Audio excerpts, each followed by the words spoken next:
Iran के खिलाफ सदर ट्रम्प ने तमाम ऑप्शंस मेज़ पर रखे हुए हैं। अक़वाम मुत्तहिदा की सलामती काउंसिल के इजलास में अमरीकी मंदूब माइक वॉल्स ने खबरदार कर दिया, ईरान को मजहबी नज़रियात के नाम पर अमरीका और इसराइल की सलामती के लिए ख़तरा और दहशतगर्दी स्पॉन्सर करने वाला मुल्क करार दे दिया। कहा, ईरानी रजीम को सूरत हाल का सज़ावार करार दिया जाएगा। ईरान पर अमरीका के सदर डोनाल्ड ट्रंप पर कातिलाना हमले की साजिश में मुलव्वस होने का भी इल्ज़ाम लगाया है। कहा, बहुत हो गया, ईरानी हुकूमत के मज़ालिम ख़त्म करना होंगे।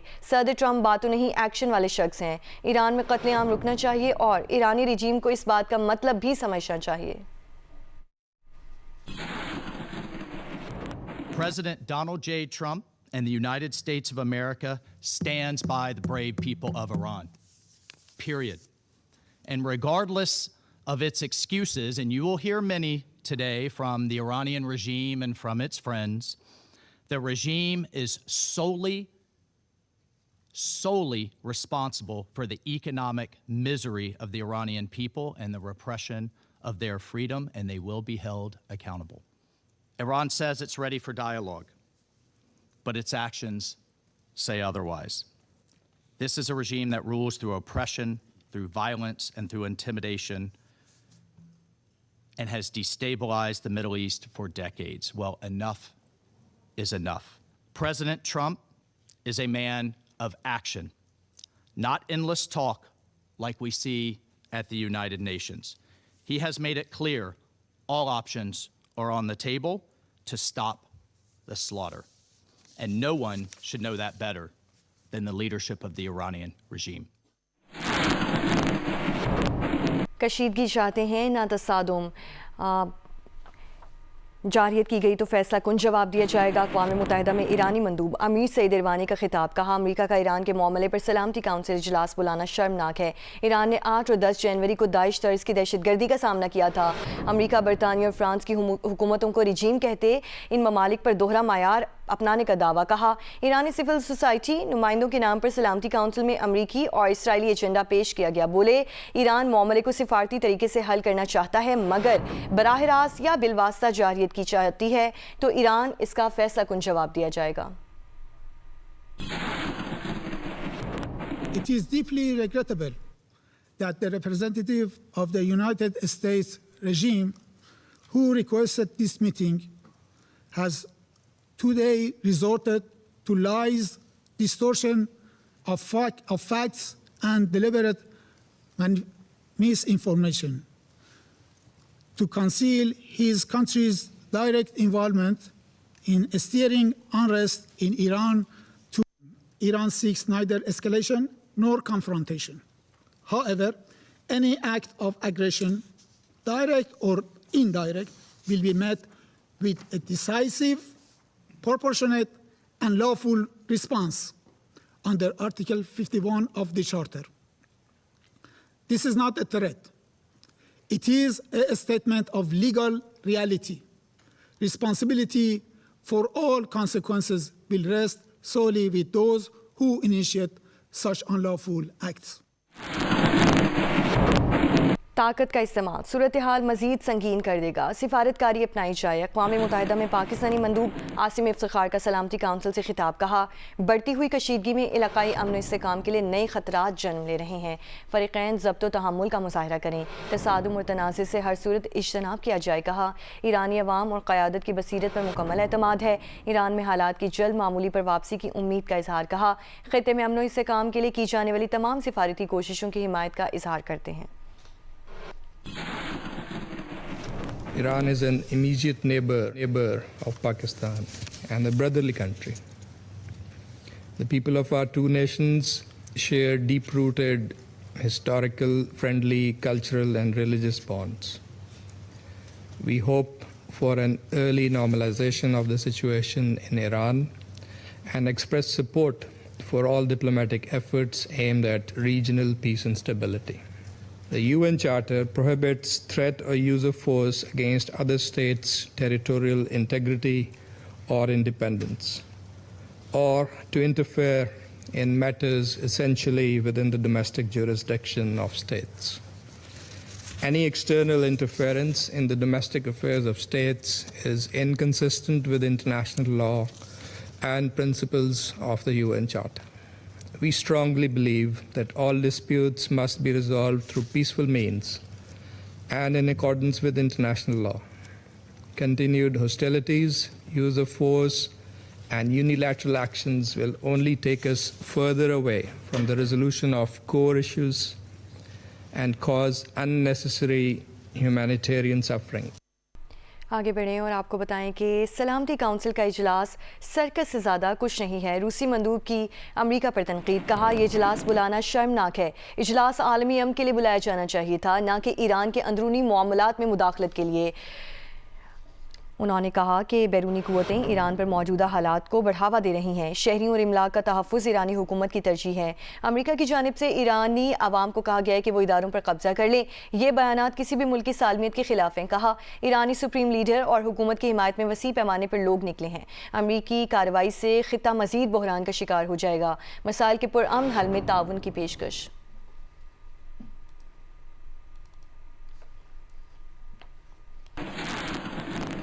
और अमेरिका ईरान पर ताकत के इस्तेमाल की कोशिश फौरी तर्क करे। चीनी मंदूब का अक़वाम मुत्तहिदा की सलामती काउंसिल में खिताब, कहा अमेरिका ईरान को मुसलसल ताकत के इस्तेमाल की धमकियां दे रहा है, जिससे मशरिक़ वुस्ता में एक और जंग के बादल मंडला रहे हैं। चीन किसी भी मुल्क की सालमियत के खिलाफ ताकत के इस्तेमाल की मुखालिफत करता है। चीन चाहता है कि मसाइल का हल अक़वाम मुत्तहिदा की चार्टर और आलमी क़वानीन के मुताबिक हो। ईरान खुद मुख्तार मुल्क है। ईरानी अवाम को अपने फैसले करने में आज़ादी होनी चाहिए। ईरान को दरपेश मसाइल से निमटने के लिए आलमी बरादरी को मदद करनी चाहिए। चीनी वज़ीर ख़ारजा वांग यी की ईरानी वज़ीर ख़ारजा अब्बास अराग़ची से फ़ोन पर गुफ्तगू, यकीन ज़ाहिर किया कि ईरानी हुकूमत और अवाम मुत्तहिद रहेंगे, मुश्किलात पर काबू पा लेंगे।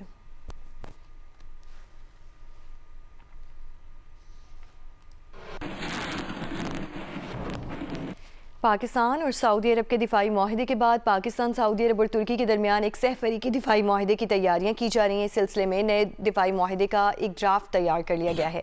गैर मुल्की खबर एजेंसी रॉयटर्स के मुताबिक ये नया माहिदा पाक सऊदी माहिदे से अलग होगा, जिस पर दोनों ममालिक ने पिछले साल दस्तखत किए थे।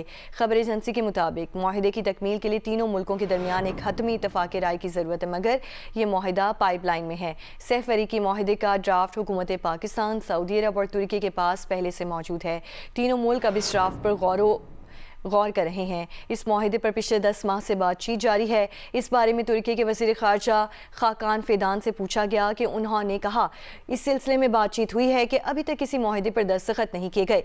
खाकान फिदान ने निशानदेही की कि खिते में वसी तर ताउन की ज़रूरत है ताकि बदएतमादी पर काबू पाया जा सके, क्योंकि बाहमी बदएतमादी से ही ऐसी सूरत हाल पैदा होती है जिससे बाहर के लोग आकर धौंस जमाते हैं और जंगें शुरू करते हैं।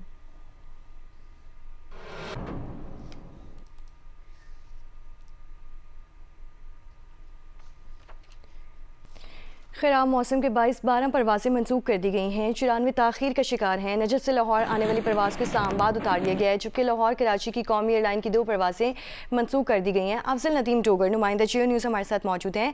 अफजल, बताइए ख़राब मौसम की वजह से कौन कौन से शहर हैं जहाँ पर परवाज़ें मुतासिर हुई हैं?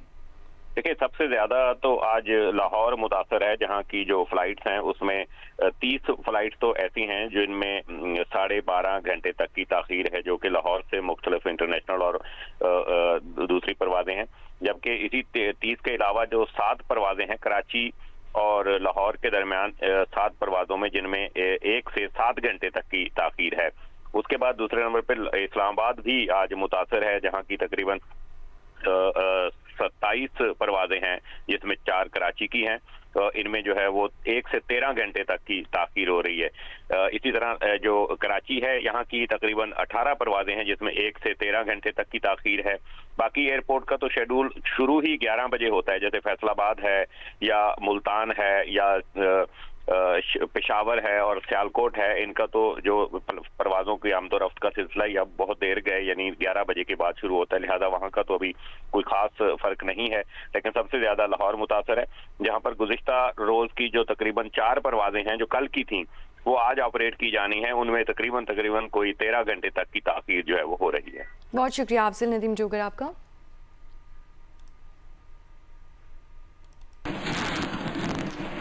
पंजाब, खैबर पख्तूनख्वा और सिंध के मुतादिद अजला में आज भी धुंध छाई हुई है, जिससे कौमी शाहराहों मोटरवेज पर ट्रैफिक की रवानी मुतासिर है।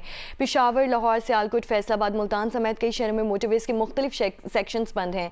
मोटरवे पुलिस का कहना है कि कराची से मीरपुर माथेलो तक मुख्तलिफ मकामात पर धुंध के बायस हद निगाह मुतासिर है।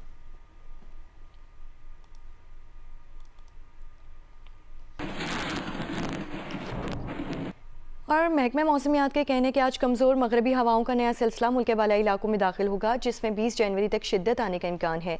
आज से 19 जनवरी के दौरान गिलगित बल्तिस्तान, कश्मीर, बालाई खैबर पख्तूनख्वा में हल्की से दरमियानी बर्फबारी मुतवक्की है, जबकि मरी, गलियात और गिरदोनवा में 18 से 20 जनवरी के दौरान हल्की बारिश और बर्फबारी का इम्कान है। पेशगोई के मुताबिक 20 से 23 जनवरी के दौरान इस्लामाबाद, पोचुहार और पंजाब के मुख्तलिफ अज़ला में बारिश मुतवक्की है। 21 से 22 जनवरी के दौरान बलूचिस्तान के मुख्तलिफ अज़ला में तेज़ हवाओं और गरज चमक के साथ वक्फे के साथ बारिश हो सकती है। 22 से 23 जनवरी के दौरान कोयटा, ज़ियारत, चमन और मुल्लिका इलाकों में दरमियानी से शदीद बर्फबारी का इम्कान है। सिंध के मुख्तलिफ शहरों में 22 और 23 जनवरी को बारिश का इम्कान।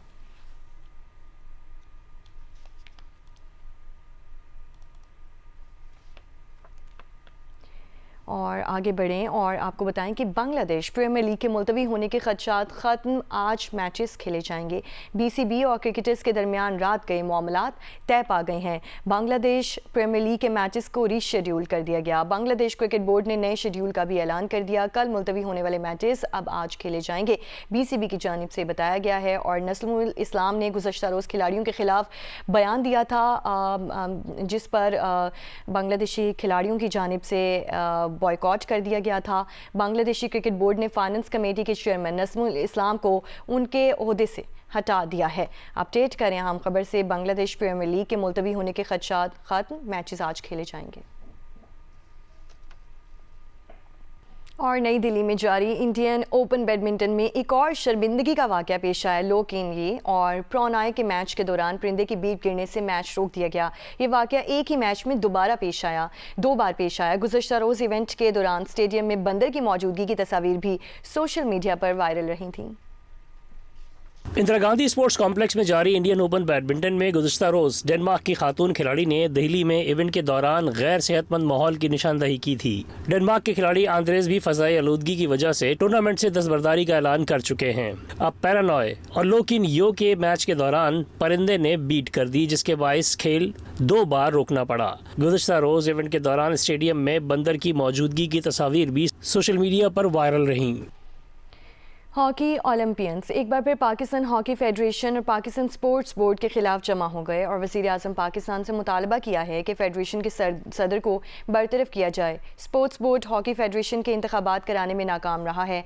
ओलंपियंस के साथ रुकन कौमी असम्बली और IPC मिनिस्ट्री की स्टैंडिंग कमेटी के रुकन शहला रज़ा ने भी पाकिस्तान हॉकी फेडरेशन के इलेक्शन रुकवाने का ऐलान कर दिया। रुकने कौमी असम्बली शहला रज़ा मिनिस्ट्री IPC की स्टैंडिंग कमेटी की मेंबर हैं। उन्होंने कराची प्रेस क्लब में हॉकी ओलंपियंस के साथ पुरहुजूम प्रेस कॉन्फ्रेंस करते हुए वज़ीर आज़म पाकिस्तान शहबाज शरीफ से कौमी खेल हॉकी की बेहतरी के लिए फौरी इक़दामात करने का मुतालबा किया। वज़ीर आज़म साहब प्लीज़ तवज्जो करें आप, और ये आप लोगों की ड्यूटी है, ये हमारे कौमी खेल के साथ रगड़ा दिया जा रहा है। इसमें उन्होंने कहा है कि मैंने पोर्टल खोला हुआ है, स्क्रूटनी कराएं, और ये कल जो 14 तारीख गुजर गई, आज 15 तारीख है, कल उन्होंने इस पोर्टल को बंद कर दिया। इस पोर्टल पर कोई फॉर्म नहीं था, अपनी मर्जी के वो क्लब्स रजिस्टर कर रहे थे। अब ये स्क्रूटनी भी खुद हो जाएगी, इसके तरीक़ाकार को भी नहीं आप वहाँ लाए स्टैंडिंग कमेटी में, तो स्टैंडिंग कमेटी को ख़त्म करें। आपने अगर ये सब चीज़ें कमरों में करनी है तो मैं समझती हूँ कि पाकिस्तान टीम का अल्लाह हाफिज। वज़ीर आज़म साहब से मेरी दरख्वास्त है कि ये करप्शन का खाता बंद किया जाए, और ये इलेक्शन कोई भी नहीं मानेगा, और हम होने नहीं देंगे ये इलेक्शन। हम जानते हैं कि हम कैसे नहीं होने देंगे। प्रेस कॉन्फ्रेंस में साबिक कप्तान ओलंपियन समीउल्लाह, हनीफ खान, कलीमुल्लाह, नासिर अली, हरीम खान और अयाज महमूद ने भी हॉकी फेडरेशन और PSB को तनकीद का निशाना बनाया। पाकिस्तान के शहबाज शरीफ साहब हैं, उनसे मैं रिक्वेस्ट करता हूं कि DG स्पोर्ट्स को सस्पेंड करें, ताकि फेयर इलेक्शन कराए जाए, स्क्रूटनी कराई जाए, इलेक्शन कराए जाए। कैप्टन इन चीफ साहब से हमारी यही इस्तदा है कि बेहतर आदमी लाया जाए, ताकि उसके बाद इलेक्शन हो, पाकिस्तान की हॉकी की सिमत ठीक हो। हॉकी जो बर्बादी पे जा रही है सिर्फ इसीलिए जा रही है कि आपके मिनिस्टर, आपके असेंबली के लोग इनके साथ हैं और इनकी भी इंक्वायरी खड़ी करें कि कौन इनका साथ दे रहा है। जभी तो इंसाफ पता चलेगा कि कोई नवाज शरीफ की हुकूमत है। प्रेस कॉन्फ्रेंस से पहले कराची प्रेस क्लब के बाहर हॉकी लवर्स की जानिब से मुजाहरा किया गया और नारेबाजी की गई। नेशनल पैडल चैंपियनशिप कराची में शुरू हो गई, जिसमें मुल्क के 92 खिलाड़ी एक्शन में नजर आएंगे। चैंपियनशिप में एशियन गेम्स के लिए पाकिस्तान टीम का इंतखाब किया जाएगा। खिलाड़ियों का कहना है कि पैडल के खेल को सियासत से दूर रखा जाए। पाकिस्तान में तेज़ी से मकबूल होने वाला खेल पैडल सियासत की भीड़ चढ़ने लगा। फेडरेशन और PSB के दरमियान कशीदगी की वजह से खिलाड़ी परेशानी का शिकार हैं। पैडल के नौजवान खिलाड़ियों का कहना है कि नए खेल पैडल को सियासत से दूर रखा जाए।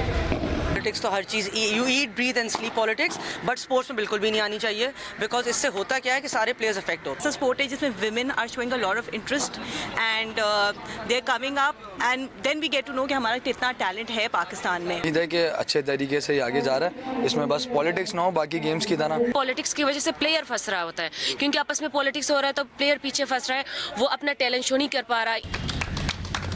National padel championship KMC sports complex में शुरू हो गई है, जिसमें मर्दों की 33 और वेमेंस की 14 टीमें शिरकत कर रही हैं। पाकिस्तान पैडल फेडरेशन के CEO मुदस्सिर अराई का कहना है कि गैर मुल्की पैडल कोच जुलाई में पाकिस्तान आएगा। हम ये चाहते हैं कि गवर्नमेंट भी इसको सपोर्ट करे, गवर्नमेंट की पज़ाराई हो और इस गवर्नमेंट की सपोर्ट, इंफ्रास्ट्रक्चर मिले ताकि ये और अच्छी तरह गेम जो है फ्लोरिश हो। चैंपियनशिप के बाद पाकिस्तान टीम का इंतखाब होगा जो एशियन गेम्स में शिरकत करेगी। वज़ीर आज़म के मुशीर बराए सियासी उमूर राना सनाउल्लाह ने कहा है कि महमूद खान अचकज़ई का बतौर ऑपोजिशन लीडर नोटिफिकेशन आज हो जाएगा। कैपिटल टॉक में बात करते हुए राना सनाउल्लाह ने कहा कि बिलावल भुट्टो जरदारी को सिंध का मुकदमा ऐवान सदर में पेश नहीं करना चाहिए था। तहरीक इंसाफ के कौमी असम्बली में चीफ व्हिप मलिक आमिर डोगर ने कहा है कि महमूद खान अचकज़ई का नोटिफिकेशन नेक शगुन है, मगर कायमा कमेटियों में वापसी समेत आगे के मराहिल तय करने के लिए बानी तहरीक इंसाफ से मुलाकात ज़रूरी है। पाकिस्तान में बड़ी दिनों से अपोजिशन आपसे रिक्वेस्ट कर रही है कि महमूद अचकज़ई साहब को अपोजिशन लीडर बना दें। स्पीकर साहब ने जो प्रोसेस शुरू किया था वो आज मेरी इंफॉर्मेशन है कि मुकम्मल हो गया है और महमूद खान अचकज़ई साहब के हक़ में ही हुआ है। कोई और शायद कैंडिडेट भी नहीं है जिसने अपने कागज़ दाखिल किए हों। तो मेरा ख्याल है कि होपफुली अजलास भी है तो स्पीकर साहब फैसला फरमा देंगे। महमूद खान अचकज़ई साहब का नोटिफिकेशन हो जाता है, क्या उसके बाद तहरीक इंसाफ ने जो स्टैंडिंग कमेटियों की सरबराही छोड़ दी है, उनके इजलासों की रुकनीत से इस्तीफ़ा दे दिया हुआ है, तो क्या आप वो सारे अपने इस्तीफ़े वापस लेंगे? महमूद खान अचकज़ई साहब का नोटिफिकेशन होना एक अच्छा नेक शुगन है। जो अगले मराहिल हैं, जाहिर है कि ये सारा तय करना है हमारे कायद इमरान खान साहब ने। वज़ीर आला खैबर पख्तूनख्वा सुहेल आफरीदी ने कहा है कि कारकुन की ताज़ियत के लिए कराची आया हूँ। कराची में अगर कुछ बुरा होता है तो खैबर इसका दर्द महसूस करता है। दुआ है कि PTI कारकुनान की कुर्बानियों का सिलसिला ख़त्म हो। वज़ीर आला खैबर पख्तूनख्वा सुहेल आफरीदी एक रोज़ा दौरे पर कराची पहुँचे हैं। उनका इस्तकबाल सदर PTI सिंध हलीम आदिल समेत मकामी रहनुमाओं ने किया। वज़ीर आला सुहेल आफरीदी एयरपोर्ट से सोहराब गोच गए और कारकुन मोहम्मद बिलाल के जाँ बहक होने पर अहल खाना से इज़हार ताज़ियत की। ताज़ियती जलसे से खिताब में कहा कि PTI के झंडे तले सब एक हैं। कराची में अगर कुछ बुरा होता है तो खैबर इसका दर्द महसूस करता है। उन्होंने कहा कि हमारा कायद जेल में और हम उसके वर्कर को किसी सूरत नहीं छोड़ सकते। कारकुन मोहम्मद बिलाल की ताज़ियत के लिए कराची आया हूँ। तमाम सूबों और शहरों ने एक दूसरे को जोड़ा हुआ है।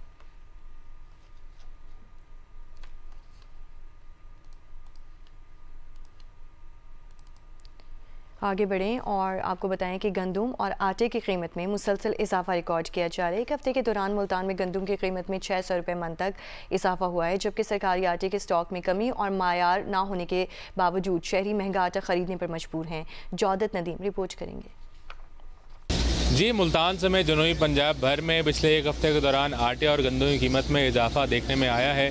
अगर मार्केट में आटे की कीमत के हवाले से बात करते चलें तो पहले जो आटा है वो 120 रुपये से लेके 140 रुपये फ़ी किलो तक फ़रोख्त किया जा रहा है, जबकि इसी तरह से जो यहाँ पे गंदम मार्केट में मिल रही है वो 4000 रुपये मन तक उसकी कीमत जो है वो पहुँच चुकी है। इसी तरह से सरकारी आटा जो हुकूमत की जानिब से दिया जा रहा है, जिसके स्टॉल्स भी लगाए गए हैं, वहाँ पर 93 रुपये फ़ी किलो के हिसाब से आटा जो है वो फ़रोख्त किया जा रहा है। शहरी जो है उनकी जानिब से बताया गया है कि आटे की कीमत जो है वो बहुत मुनासिब थी पहले कुछ अरसे तक, लेकिन अब जो है उसकी कीमत बहुत ज़्यादा बढ़ चुकी है और जो सरकारी आटे के स्टॉल लगाए गए हैं वहाँ पे आटा जो है वो फ़ौरन शॉर्ट हो जाता है और बहुत जल्दी वहाँ पे स्टॉक ख़त्म होने की वजह से लोगों को बाज़ार से महंगा आटा ख़रीदना पड़ता है। जी। सकर में गुज़श्ता एक हफ्ते में आटे की कीमत में फ़ी किलो 8 रुपये जबकि चावल की कीमत में 5 से 10 रुपये का इजाफा हुआ है। मज़ीद क्या तफसीलात हैं यासिर फारूकी से जानते हैं। जी यासिर। जी बिल्कुल, सखर की मार्केट में गुज़िश्ता एक हफ्ते में आटे और चावल की कीमतों में मुसलसल इजाफा दिखाई दे रहा है। आटा फी किलो 8 रुपए किलो बढ़ा है। गुज़िश्ता एक हफ्ते पहले तक 10 किलो का आटे का जो कट्टा 1200 रुपए में मिल रहा था वो अब 1280 रुपए किलो में फरोख्त हो रहा है और इसी तरह एक मन आटे पे 300 रुपए बढ़ चुके हैं। दुकानदारों का कहना है कि फ्लोर मिल मालिकान की जानिब से ये आटे की कीमतें बढ़ाई गई हैं इसे, जबकि फ्लोर मिल मालिकान का कहना है कि आटे की किल्लत के बाइस जो है आटे की कीमतें बढ़ी हैं। इसी तरह चावल की कीमतें भी बढ़ी हैं जो कि गुज़िश्ता एक हफ्ते में 5 से 10 रुपए किलो बढ़ी हैं। 280 रुपए किलो वाले चावल 285 में फरोख्त हो रहे हैं जबकि 320 रुपए किलो वाले अच्छे क्वालिटी के चावल 325 से 330 रुपए किलो में फरोख्त हो रहे हैं। पंजाब हुकूमत की बसंत मनाने की मशरूत इजाज़त के ऐलानात, लेकिन गुजरांवाला में पुलिस का इजाज़त देने से साफ इनकार। रीजनल पुलिस ऑफिसर कहते हैं कि जो भी पतंग उड़ाएगा वो जेल जाएगा। तफसीलात राना अंसर से जानते हैं। आज ही हम इस वक्त मौजूद हैं गुजरांवाला में अंदरून शहर जीटी रोड पर, जहां ट्रैफिक पुलिस की तरफ से मोटरसाइकिल सवारों को आवारा पतंग की डोर से बचाने के लिए सेफ्टी राड लगाए जा रहे हैं। आरपीओ गुजरांवाला खुरम शहजाद वड़ाइच यहां मौजूद हैं जो खुद मोटरसाइकिलों को सेफ्टी राड लगा रहे हैं। उनसे इस हवाले से बात करते हैं। मैं कैटेगोरिकली बताता जाऊं कि गुजरांवाला डिवीजन या गुजरांवाला डिस्ट्रिक्ट शहर, यहाँ पर मशरूत गैर मशरूत किसी किस्म की बसंत की इजाजत नहीं है। पंजाब हुकूमत की तरफ से जो कहा गया है वो क्या है? सिर्फ लाहौर के लिए? वो सिर्फ लाहौर के चंद मखसूस इलाकों में मखसूस शराइत के साथ with registration and QR code सिर्फ लाहौर के चंद इलाकों के लिए है। गुजरांवाला में किसी किस्म की इजाजत नहीं है। 1966 में स्वात शहर में तामीर होने वाला स्वात सिनेमा को मिसमार किया जा रहा है। इस बारे में मज़ीद तफसीलात बताएंगे डॉक्टर महबूब अली।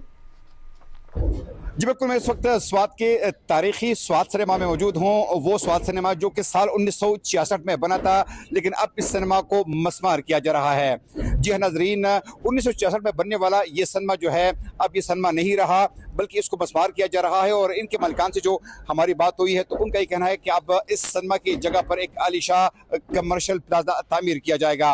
मालिकान का ये कहना है कि चूंकि लोगों ने सिनेमा आना छोड़ दिया था, लोग सिनेमा में फिल्में नहीं देखते, उनका नुकसान हो रहा था, इसलिए अब उनकी मजबूरी बन गई है कि वो इस सिनेमा को मसमार कर रहे हैं।